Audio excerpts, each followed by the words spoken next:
ให้ลูกปุ๊บให้ตื่นให้กำลังใจให้แนวทางในการเทศบอกเทศแสดงผลนั่นในส่วนของปัญญาในเห็นบอกญาติโยมผู้ที่มาฟังคดีหรือพระคุณเจ้าผู้ที่ประพฤติอุทานาวิธีนั่นคือเป็นวิธีการออกจากอาบัติเนาะอันนี้เป็นส่วนของพระบ่บอกให้ฟังได้ไหมไงโหหลายๆนั่นไปด่าพระบ่ได้เด้นะเข้าก็ได้เหตุบุญนำผู้ประพฤติปฏิบัติธรรมคือผู้ที่มีอย่าง1ศีลสมาธิปัญญาบ่ได้สมบูรณ์บ่ได้บริบูรณ์แต่ได้ครับได้เกาได้ซองได้แย่งเบิ่งนางมา7-8-9 มื้อสิ่งสำคัญเลยสิ่งที่จะเกิดบ่แม่นย่านและซ่านได้ไม่ใหญ่นั่นคือความปวดและความเมื่อยเกิดแน่นอนอันนั้นเอาถึงทำแน่นอนเกิดไม่ใหญ่ได้เห็นแน่นอนเห็นทำอย่างพ่อใหญ่ว่าเวทนาทำคือความปวดนั่นเองอันนี้แล้วเขาจะเห็นกันนั่นนะเทวดาเขาบ่มีความเจ็บความปวดยากกลัวสิน้อมจิตลงพิจารณากายจะเลิ่นกายคตาสติคือคนกับบ่ได้ไม่ใหญ่คนเฮ็ดได้เด้น่ะเกษาเพิ่นว่าผมทั้งหลายเห็นบ่เฮาสวดกันนั่นน่ะในอาการ32นั่นพระพุทธเจ้าบ่ตรัสรู้มาสิได้สอนกายคตาสติมีผู้เดียวเท่านั้นสอนได้ในจักรภพอันนี้เพราะฉะนั้นพระสงฆ์องค์สมณีเวลาบวชใหม่ๆเพิ่นให้ก่อนหมู่เราได้ไม่ใหญ่อาตมาไปสอบนักธรรมโทสมัยก่อนนะไปสอบนักธรรมโทข้อสอบออกว่าจังไดข้อสอบออกมาว่าตะจะปัญจกะกรรมฐานคุณมีหนังเป็นที่สุดคุณว่าอีกซื่อว่าอีหยังว่าแต่เนี่ยไม่เนี่ยตายแล้วเด้อครูบาเนี่ยว่าตักจะปัญจะแปลไปแล้วได้บาทคนทองบาลีได้เป็นนะเอกา1ทาวี2ตี3เพิ่นว่าจะตุ4ปัญจะ5เพิ่นว่าปัญจะมันเมืองลากว่าซั่น5แน่นอน5กับคุณแล้วรูปเวทนาสัญญาสังขารวิญญาณเพิ่นว่าพูดไปอารมณ์วิปัสสนาเฉยเลยเพิ่นถามสมถะกรรมฐานตอบนักธรรมโทวิชาธรรมมาวิภาคบ่ตกเสียมันเหลือบ่แม่นหยังเพิ่นต้องการฮู้ว่าตาจาปัญจกะกรรมฐานนี่ตาจาเนี่ยแปลว่าตาโจเนี่ยแปลว่านั่งไม่ใหญ่กรรมฐานที่มีหนังเป็นที่สุดอีกชื่อนึงว่าอีหยังว่าซั่นเน้นมันก็ได้เอาคือกันอุปชาเพิ่นให้อีกชื่อนึงว่ามู่ละกรรมฐานไม่ใหญ่ของเดิม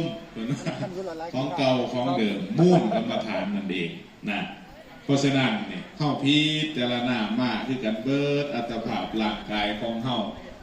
มาพอทุกแม้ที่ว่าอยู่นี่ว่าถึงให้เข้าใจในทุกกำหนดหูจักทุกเจ้าของนี่สำคัญรักใจสำคัญของศาสนาเฮาที่เฮามาเห็นร่วมกันอยู่นี่ย้อนทุกได้ไหมใหญ่อยากพ่อสุขอยากได้ประโยชน์โสดที่พ้นในทางสุขเขาจะมาร่วมกันเฮ็ดบุญนี่เพื่อว่าบุญนั่นพออย่างครูบาอาจารย์เพิ่นสอนไว้เพื่อตมาว่าปุญญัญเจกุลิโสกายิลาเทนังกายิลาเทนังปุนังตัมหิสันทังกายิลาทะสุขโขปุญญสาอุจโยนี่สุขโขปุญญสาอุจโยการสั่งสมบุญเป็นเหตุนำความสุขมาให้แก่ผู้สั่งสมนี่เห็นบ่แม่เขาจังได้เฮ็ดหวังประโยชน์โสดที่ผลจังสี่เด้อยายเด้อมาแต่บ้านได้แน่ละแม่ยายทางได้ละเนี่ยโอ้มาทางอาจารย์เด่นบอกบัดไส้สนะเนาะ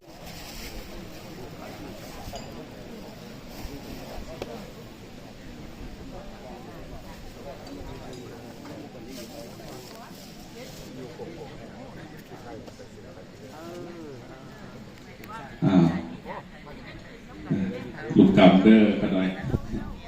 รับบาดแล้วก็ให้ผูกแขนแล้วก็นิมนต์ลงตักอาหารเลยครับเป็นรับประเคนเลยนะต่อไปก็เป็นแม่ขาวเนาะตักขึ้นมากกับชั้นได้ตามอัธยาศัยเลยครับว่างของสำรวยไว้ ลงไปตักเลยครับนิมนต์ลงตักอาหารญาติโยมผมเป็นคนเด้อส่วนผ้าเป็นอาจารย์กรรมเด้อพอออกไม่ออกนะ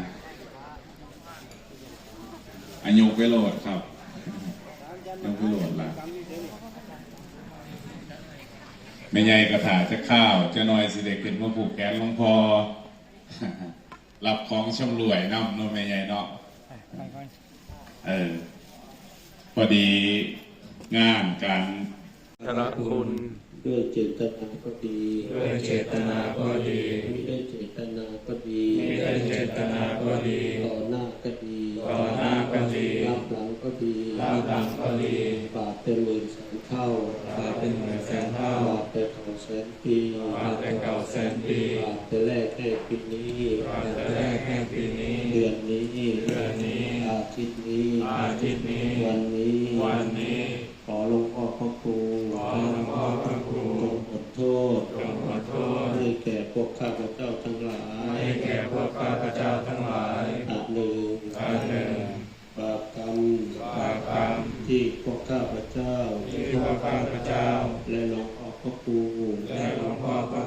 ที่มีต่อกันจงเป็นอโหสิกรรมเพื่อความเจริญในธรรม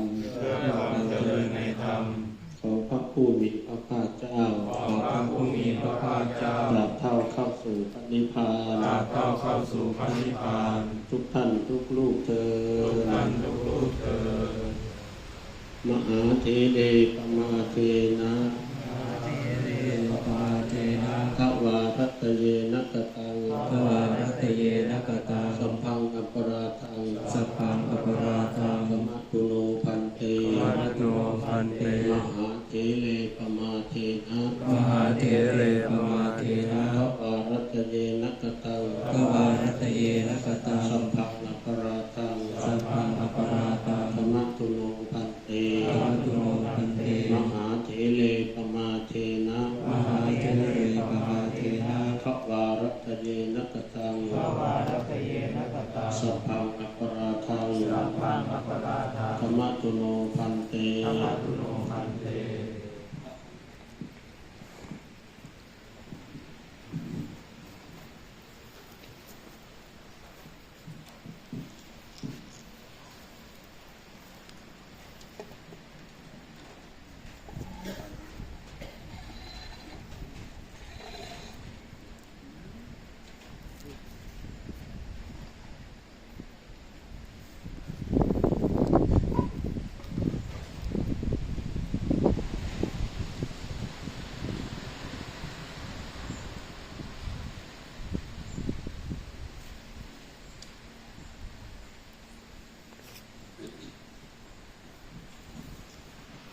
ขมามิตุเมหิปิเมขันตพังธรรมามะเอสุตังจิตังตุมังคิปะเมวะสมิจฉตุสเพปะเรนโตสังกปาจันโทปนะระสยถามณีโชติระสยถาสปิติวัจจันตุสกะโลโกสตมาเตวันตรายโสุขีติกายโกโกโรโกะพนัสสิปิสิจังทาปจายโนจตารโรธรรมวัฏติอายุวันโนสุขังพลัง